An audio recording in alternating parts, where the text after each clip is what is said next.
I need to send a letter of thanks to Dyson. I discovered my wife, 49 female, of 17 years, 18-month affair when I updated our fan filter on the app it uses. Here's some background. We've been married 17 years with no children of our own. She's been divorced once and had 2 daughters that I helped to raise, now 28 and 23, prior to our marriage. We've really only had minor bumps and issues, in my opinion. We've had an open door type of communication with each other, whether it be work issues or venting or sexual issues or just how we are feeling. Often we will just talk on the couch about life and philosophy in general. I felt that we had a great connection and a pretty heavy, fulfilling sex life. We are both in good shape and maintain a healthy lifestyle. I work in the medical field, and due to things being what they are, have been putting in a decent amount of overtime over the past 5 months. She works in a legal consultancy and has been working from home for the past 5 months, which has made things a bit distant, but on our days off, we are tight. Changed the filter on the Dyson fan in our bedroom last night. Asked my wife if I could use her phone to update the app in order to reset the change filter alert. Mine was on the charger next to the front door. I noticed she had put on a pattern unlock and kind of wanted to ask her what that was about. As I was finding the app on her phone, a notification for Snapchat popped up. My stomach dropped immediately as I read the small tag. "I'll bring the special toy," it said.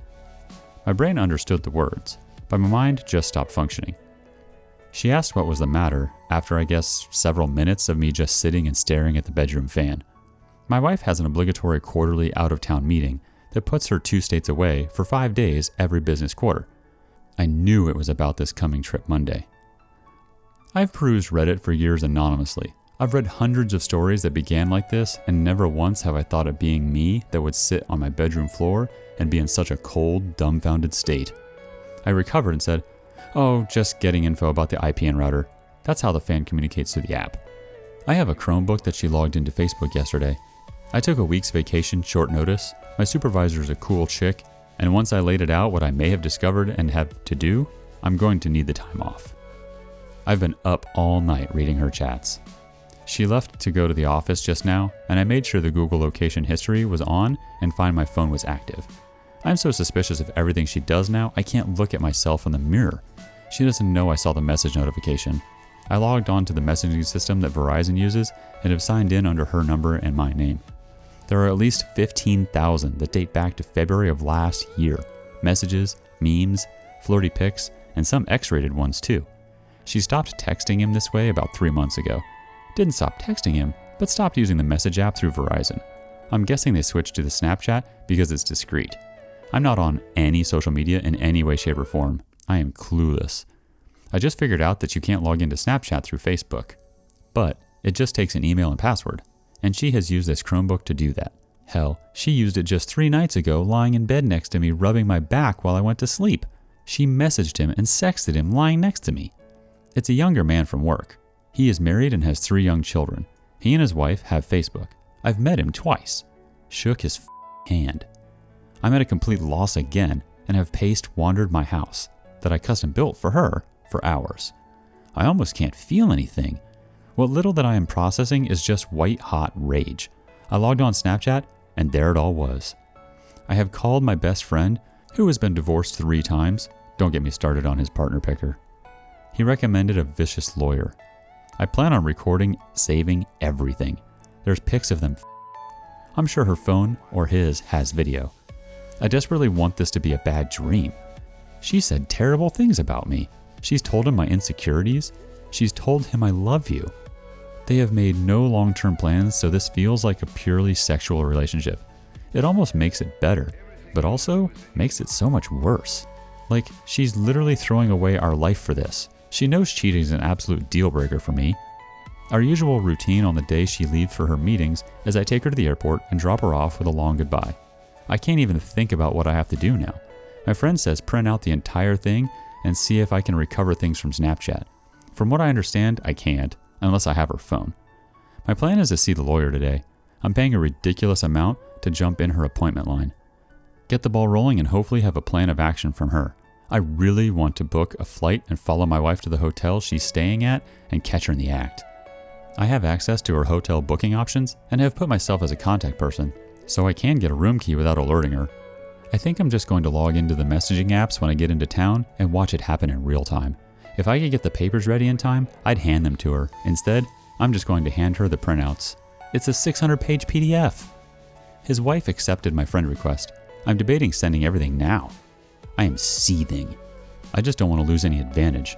I'm going to fly there Monday afternoon, log in, and see what they've talked about, get a room key to my wife's room, and drop off the package in a room with my wedding ring. I'm going to sit in the bar and watch my phone blow up.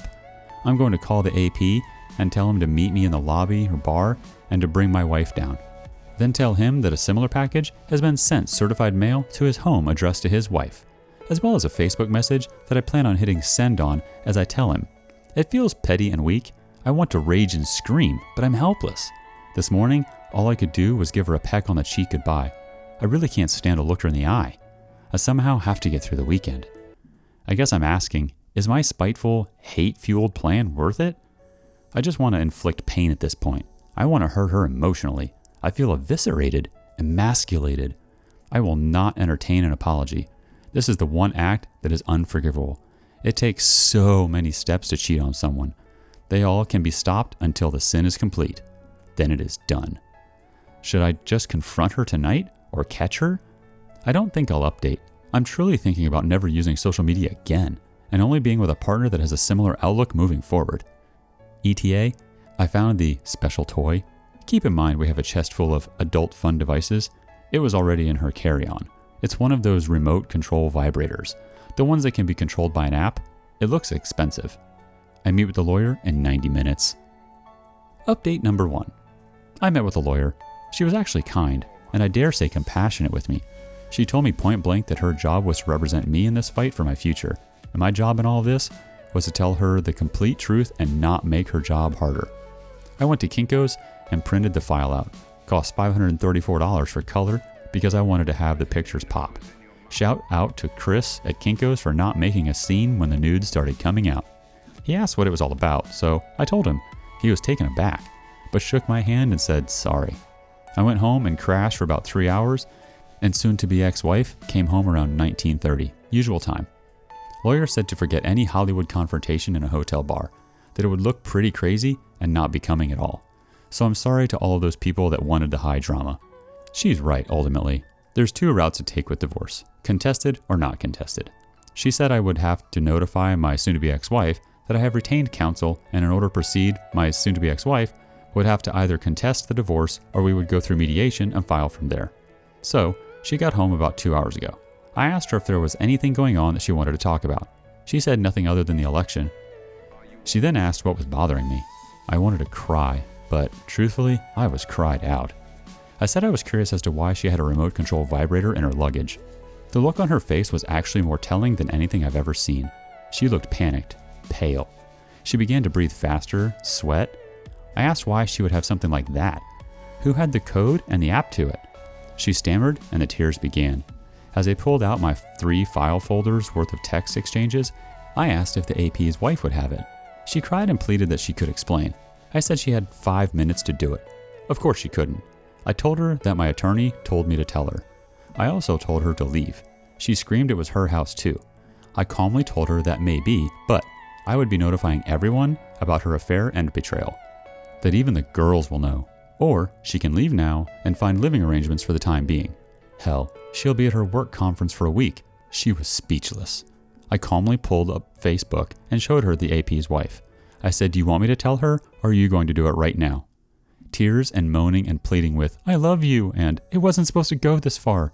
Then my favorite, "You can't do this." I said, "Well, it looks like I'm doing it," as I sent the AP's wife a message with the file of their escapades on it.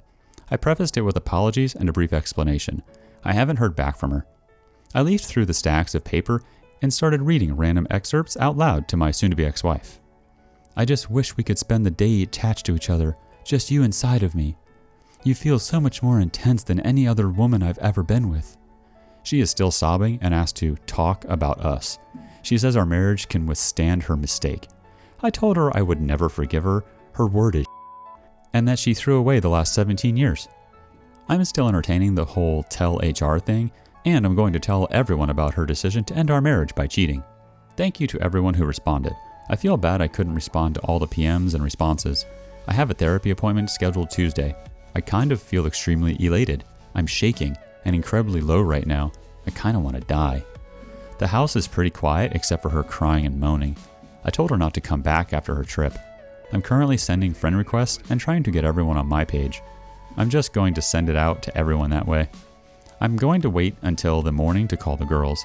I raised them from when they were 11 and 6. They are women now, 28 and 23. I don't know what to tell them or how to handle them. Update 2.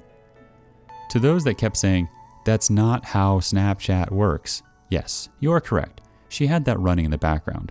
It was WhatsApp. I don't really give a I saw it. I again need to thank Dyson for their app and the kick-ass fan I got from my brother-in-law for Christmas. Here it goes. I'm going to give a deeper background on our situation to help with some perspective on why I feel the way I do. My original post was pretty much a stream of consciousness and felt as disjointed as I did then. I went to college in Las Vegas in the mid-90s. I graduated in 99. I had a blast there. I got around. It was during this formative time I decided to never marry. It is an outdated concept that essentially removes your agency, and I definitely did not want children. When I graduated with my degree in nursing, I quickly excelled in cardiovascular intensive care. I moved home to Texas in 2001 and pursued my master's degree to be an advanced practice RN nurse practitioner with a specialization in CV surgery. While I was achieving this, I decided to pursue medical school and shifted coursework to fill in what I needed to apply. It was then that I met my soon-to-be ex-wife. She was a short, chubby, I believe the kids today would call this thick, red-headed firecracker. We met in a code.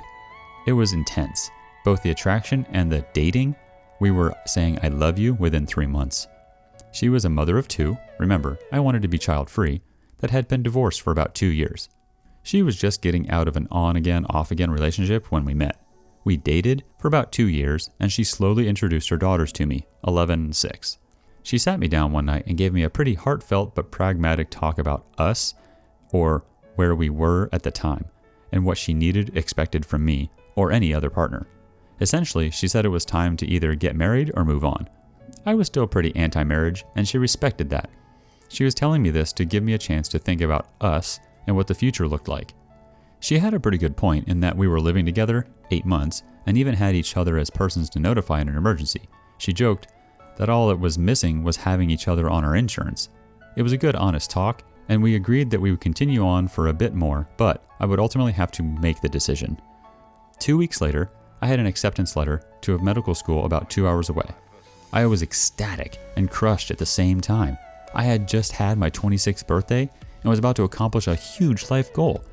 Then I realized I'd never see her or the girls. My self-doubt got the better of me. Being a medical student, then resident, with a fellowship was going to be a roughly 7-year process. All the while, I could not make the money or support the lifestyle we had grown accustomed to. I thought about the prospect of at least 7 years of loans, debt, and work, and losing her. So I declined and switched back to a master's in nursing administration. We got married in July of 2003. It was an intimate and personal ceremony with just immediate family and friends. While my parents adore the girls, rightly so, they have always been standoffish with soon-to-be ex-wife. On Monday, when I told my parents what was happening and that there was a real possibility the girls could stop being as prevalent in their life as they have been, they told me that they still felt that soon-to-be ex-wife was damaged goods being married prior to and forcing me to compromise. That really hit home, and to a certain extent, they are correct. After I graduated, I didn't want to be a manager or director. I'm a hands-on guy that likes taking care of patients. The hospital I was at offered a certification in ECMO and a perfusionist credential. It was a highly competitive application, but I got in. For the past 11 years, I have been doing ECMO and all things related. I have had a blast, and it has been challenging as well as heartbreaking at times. My soon-to-be ex-wife decided about 5 years ago that being an RN on the floor had run its course, and she wanted a more 9-to-5 job that did not involve patients or drama. She got on through a friend at a multi-state legal consultancy that specializes in medical legal suits. She abstracts data from patients' charts and presents it in the manner requested. So that's the setup. On Saturday morning, D-Day +2, I only slept a few hours. I had dark, disturbing thoughts regarding my future and life. I had, still do, thoughts and scenarios of death and violence upon them and myself. I was in the kitchen making breakfast, eggs and toast, when she walked into the kitchen, still bleary-eyed. She asked if I would make her some. I threw it in the trash in front of her.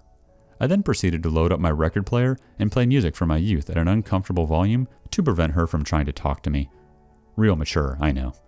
I began pain shopping big time, reading the printout in chronological order.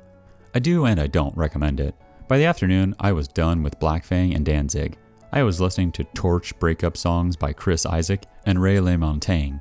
She approached again. This time, she was almost indignant, asking what purpose notifying the AP's wife served. I stared at her for what felt like an inappropriate amount of time, a bit dumbfounded.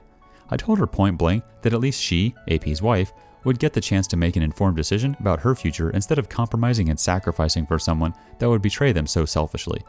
I guess my message to the AP's wife was received, and things were not good for him. She sat down on the couch and began to tear up and sob. I told her I was cried out, and more correctly, I was so numb that I will do that later when I am done doing what needs to be done. She asked timidly, all indignation and bravado gone from her voice, what else I had to do. I told her to ruin your life and give you the pain I have now. I told her that if she had any respect for me or love me, she would open her phone and show me everything. She refused and said it didn't matter and all I would do is hold it against her. I said there was a part of me, the completionist in me, that wanted to know. She refused and went to the guest bedroom. I found her HR new hire paperwork from her company. They have a corporate compliance line, and I called and left a detailed message. They, soon to be ex-wife and AP, had discussed client information that also had protected health information with an unsecured, non-approved messaging system. I also informed them that she was his acting supervisor on 2 projects over a certain time that corresponds with the sexually inappropriate messages. Lastly, I said that they both used their subsidized phones to transmit pornographic materials, pics, sexting, videos. That was a big no-no as well. My whole life, I have viewed myself as a peaceful and rational man. This has broken that part of me. I don't know where all of this anger has come from. I am somewhat worried. Like, will it stop? I know in the long run, to get over this, I will have to accept her apology and forgive her for her mistakes. I just don't know if I'm capable, and it is worrying to me. That evening, I continued to notify family and friends of the situation and her actions. I called a physician friend and requested a favor for a checkup and an STD check. He had questions. I answered. My eyes got heavy around 8. Sunday, D-Day +3. I decided to drive to see the girls. They are about 3 hours away. The youngest is still in college for another semester, maybe longer. Thanks, 2020. I have been having pretty extreme feelings about them since this began. I have formed a respectful, friendly relationship with them, but not much of a fatherly one. The oldest especially. We are cordial, but there's always that "you're not my dad" vibe between us. The youngest, not so much, but when they are together, it gets more prevalent. I left early Sunday around 5 a.m., arrived at their condo, their fathers pay for it, just after 8:45. I had collages and good coffee for them. They were immediately worried about their mother before I said anything. I told them point blank the situation and that their mother would probably be moving in the next 3 to 6 months. I can honestly say it was best to do and say this in person. I told them everything. They were disappointed in her. I then told them that I wasn't there to get them to take a side, but they were adults in a special circumstance within our relationship, and if they decided they didn't want to interact or have a relationship with me, that was okay. I would be somewhat let down, but also relieved. I told them, however, that our relationship or lack thereof should not interfere with their grandparents, my parents. They both agreed that they would like to definitely keep in touch with their grandparents. I left there around 11 and headed home. I stopped at my best friend's house and cried a little. I had essentially helped to raise them as best I could. Their father was absentee most of their childhood and started another family 6 hours away. My best friend decided that I had drank enough the past 72 hours and I needed to sleep. I crashed at his place that night. I had noticed soon-to-be ex-wife had been blowing my phone up after I left the girl's place. Oh well, I was too tired and in too dark a place to care. Monday, D-Day +4. I arrived home around 8 and noticed her Porsche was still there. I thought for a moment that she'd Ubered or Wazed to the airport. No, she had not. She was up and had breakfast made. She asked me to sit down and eat with her. I did.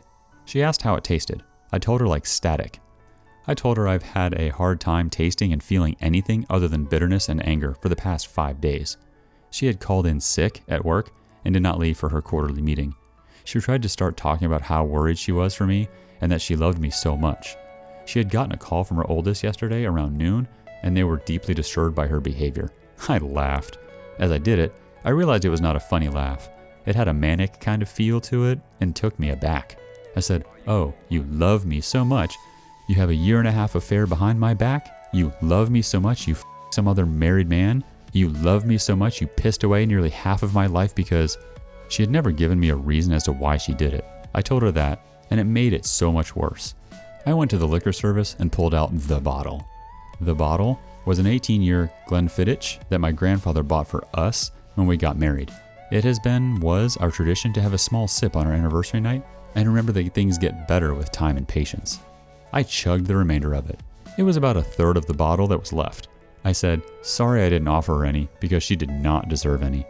I went to the bedroom and began pulling all of the pictures off of the wall that had us or her in them. I placed them on the kitchen table. She had left.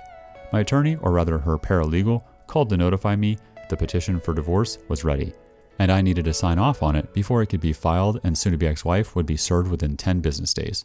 I read it quickly, while very buzzed on premium scotch. E-signed and pressed send. I also got a message from the AP's wife. She reluctantly thanked me for this horrible but good revelation. She declined to speak with me, but wanted to message me to tell me. She found texts and videos with other women besides my soon-to-be ex-wife. She kicked him out and was going to an attorney soon. They live in California. He's I proceeded to listen to music and have a few more drinks. I fell asleep around 4 in the afternoon. I heard her come home around 10. She saw the pile of pictures and things that had at one time meant something to us. She began sobbing and asking me to talk to her. I only asked one question. Why? She kept saying she didn't know. I called her vile things and said that she made so many decisions to get to just the first text. It was she that started it. I was pretty loose with my tongue due to being drunk. I laughed at her and started taking off my clothes and said, you threw away this, pointing to my body. I'm going to get for it, but I'm 6'4" and weigh 200 pounds. Up until last week, I still jogged and lifted weights 4 times a week for some pot-bellied needle-dick guy that wasn't going to do anything for her. I went to my room and had a shower. When I got out, she was in the bed naked. She had lit some candles and begged me to f*** her. I turned on my camera and told her to repeat what she said. I thank everyone who mentioned doing this, just in case. For whatever reason, my erection did not do a good job of convincing her that I didn't want it. So I did it. I was not kind. I put her in uncomfortable positions and pounded her. I told her I wanted anal, and I wanted to hear her beg me for it. I recorded it all. I felt so many mixed emotions after. I love her, and I'm indifferent to her. I hate her, and I think nothing of her. I want her and feel like I need her, but it hurts me to think of us anymore. We fell asleep together. I woke up kind of hungover and had a hard time looking at myself in the mirror. Tuesday, D-Day +5. Therapy was a 2.5-hour session. Unbeknownst to me, she followed me there and wanted to know what I was doing. I told her I was getting some therapy for the emotional trauma I had after realizing I had thrown away most of my life on someone who couldn't even give me a reason as to why she would cheat on me. I was a little loud and teary-eyed.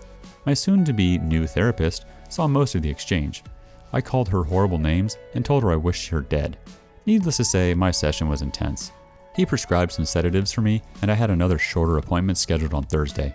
We discussed my anger and betrayal, my emasculation, my fear of the future. I explained I'm terrified of the unknown. Last week, I felt like a complete man. I had a vision and goals. I also had a partner to deal with any issues and obstacles. Now, I am a ship without a rudder or mast. I feel no sense of direction or power or means to get away from this. He started explaining the why that I wanted to know. It isn't a single question. It is a series of questions that is pretty interesting. I suppose you can apply it to any behavior that you want to explain the motivation behind it. He said that instead, I should calmly ask my soon-to-be ex-wife what within herself gave her permission to do this to me. There were several more to follow up with, but this is what stuck out the most. I told him about the sex. He recommended that I lay out explicit ground rules regarding our physical relationship. He ultimately recommended that I don't do it anymore. It would confuse and exacerbate things tremendously unless reconciliation was my goal. I cried. I raged. I left exhausted. Soon-to-be ex-wife was still outside waiting for me. I walked past her and didn't respond to her questions and pleading. I got a call from the physician's office to get tested and went to that appointment. I told him the short version. He recommended to stop drinking and take the sedatives cautiously. I went home and proceeded to continue removing my things from the house and boxing them up. I've decided I would move out. I called work and requested a face-to-face meeting. The thought of working or concentrating on legitimate life and death issues is not possible in my current state of mind. I drove to the administrative building at the hospital, met with the team, and formally gave my 6 weeks resignation. I have such a niche, specialized job that 6 weeks is kind of a minimum courtesy. I put it succinctly that my soon-to-be ex-wife's actions had caused a stressful home life, and I would be a detriment to patients, the team, and myself if I continued to remain in this area. I have decided to move away, far away. I got home after picking up some groceries. It has been about a week since I have had more than a mouthful of food and have existed on liquor and not much else. I took both my therapist's and physician's friend's advice and decided to make some food and stop drinking. She was home, sitting in the darkened living room, drinking wine. She had organized the pictures and was looking through them. She had put on makeup and was wearing a date night dress. She had been crying a lot. Her makeup was in bad shape. She got up and tried to embrace me. I pushed her gently away and made a production of pulling out my phone and hitting record. She started crying again. She told me the AP's wife had called her and told her that he had had other women as well as her. She said that she was so much the fool and every derogatory name I had called her was right. She begged me to consider us. I said, why bother? She didn't when she betrayed me. I told her I was sorry that her lies caught her out, but I felt that she was sorry that she got caught, not remorseful for what she did to me. I told her I felt she was sorry that she was going to have to start over, and then she was more upset about that than losing any love she had for me. I said that she abandoned her love for me or us 2 years ago when she decided to do this. I kept piling it on her. I informed her of my call to the corporate compliance line and the specific rules she broke. I didn't raise my voice or act angry. I was shaking a bit, but it was like everything was leaving me in a rush. I felt elated and so low at the same time. I felt empty when I was done. I put up the few groceries I had bought and made a small sandwich, then went to bed. She was there again. I pulled out my phone and told her with the recorder going what my therapist had talked about in regards to sex. Keep in mind, in 17 years, I cannot recall a time when I've refused or declined sex from her. I asked her to leave and sleep in the guest bedroom. She refused. I said, fine, I would then. Wednesday, D-Day +6. I woke up and she was curled up next to me. I removed myself and did some light exercises. I have been working on my resume and getting applications out. I might be working in Seattle by the end of the year. I love my parents and will miss being 20 minutes away from them, especially as they are becoming elderly. I can't stay in this city. The thought of running into her after this is over is not something I want to entertain. I want to be free and have no reminders of my sense of loss and my lifetime of compromise. It was a pretty blah day, and it rained off and on for most of it. I met up with my best friend and gave him a rundown over an early dinner. We decided not to drink. My attorney said that me moving away will not affect the outcome of the financials. I'm going to live off my PTO until the end of October and use my half of our liquid savings to relocate and settle. I feel empty and I'm trying to laugh at his funny jokes, but it's an effort. I keep finding myself in a deep emptiness that has such a powerful pull. I have never thought about ending my own life, but for the past few days or nights, I've had daydreams of what it would be like if I wasn't here. I'm going to tell my therapist tomorrow. Soon-to-be ex-wife has been going to the library. I've been watching through Google and reading relationship books. I have been reading Chump Lady. It's great stuff. She got a call from her work. I eavesdropped on a small portion of it, but I know she has a meeting tomorrow, despite her claiming to be sick. She was in bed again, just like the past 2 nights. I am so conflicted. I just want to feel something, but I feel so little but hate and resentment for her that the only sex I want is sadistic. I'll admit that during the abusive sex we had Monday, I felt almost a runner's high, but there was a crash, and the next day I was angry at myself. I am doubting myself a small amount in regards to not wanting her back. I know she f***ed up huge, but I don't know if I can forget it or forgive it. I am a tangled mess. I told her the ground rules, with my phone recording, in regard to sex. I told her that it did not indicate reconciliation or some covert signal that I wanted that. I told her this is probably hysterical bonding and not healthy. I told her that I was going to not be gentle or care about her feelings or needs during it. She was teary-eyed and nodded understanding. She quietly said that she deserved it. She then rolled over and got on all fours. Thursday, D-Day +7. I woke up with her spooning me. I laid there for a while and heard her breathing change pattern. I could feel her looking at me. I asked with my back turned to her what her meeting was going to be about. She said it was an HR representative and it was probably going to be bad. I said, yep. She asked what she could do to make us right or equal again. I said nothing. She offered an open marriage on my end. She would not pursue anyone, but I could. I chuckled, no, I don't trust her. She said that was fair. We had this conversation with my back to her. It was easier than looking at her. I get mad when I see her face. I asked what I did in this marriage that made her so unhappy she did this. She said I was beyond great. I chuckled again. Well, obviously that doesn't matter. She said it was an adventure, like she lived off of the rush. She didn't realize until it was too late that if she got caught or if something went wrong, everyone would be hurt. She said it was a huge relief and an unforgettable pain when I confronted her. I got up and made us breakfast. I went to my therapist and told him my plan with work and already had responses to my applications. I told him everything about soon-to-be ex-wife and the sex. We discussed my suicidal thoughts and talked about the process involved with them. Again, he wasn't judging. He just wanted me to not get confused, or if I did not understand to stop and process. It was only a 1 hour, 55-minute session, and I felt that weird calm again. Like nothing matters for now, everything just is. When I got home, she was sitting in the living room. She told me that she was fired for breach of protocol with client information and violation of the data security protocols. I said, "Oh, that's too bad." I exercised and made a nice dinner. She joined me. We didn't say much. While we were sitting in the living room, she told me that AP had been fired as well. I said, "Good." She told me she has had no contact with him in 5 days. I asked, why not? They were both free now. She could fly out to her soulmate and have all the fun they wanted now. She said I was the only one she wanted. I said, "No. You had all of me, and it still wasn't enough."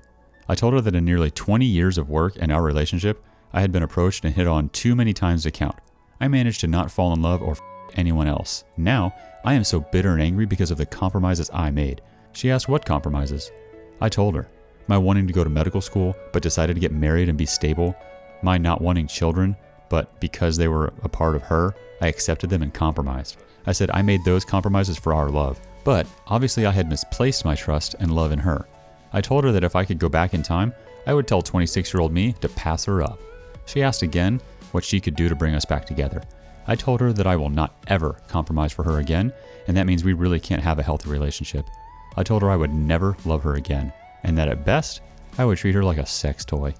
Otherwise, she wouldn't factor into my plans or thoughts. I told her it was just a week ago. She was the first person I thought of when I woke up and the last person I thought about when I went to sleep. Now, it hurts too much to think about her. I'm going to walk away from this.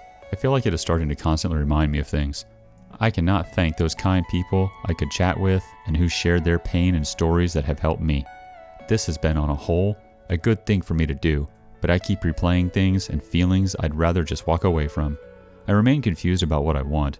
I don't know if I will ever be 100% about anything with her ever again. I have bi-weekly appointments for the next 4 years with my therapist. That was a tough read, OP. But ultimately, regardless of what happens, I hope you work as hard as you can to be as close to the person you were before this happened. It's clear that you're emotionally in such turmoil and suffering and fully expect it. Please keep up the therapy and avoid the destructive behaviors that are occurring, alcohol and the not eating, and try to find peace. More than anything, you need to find peace.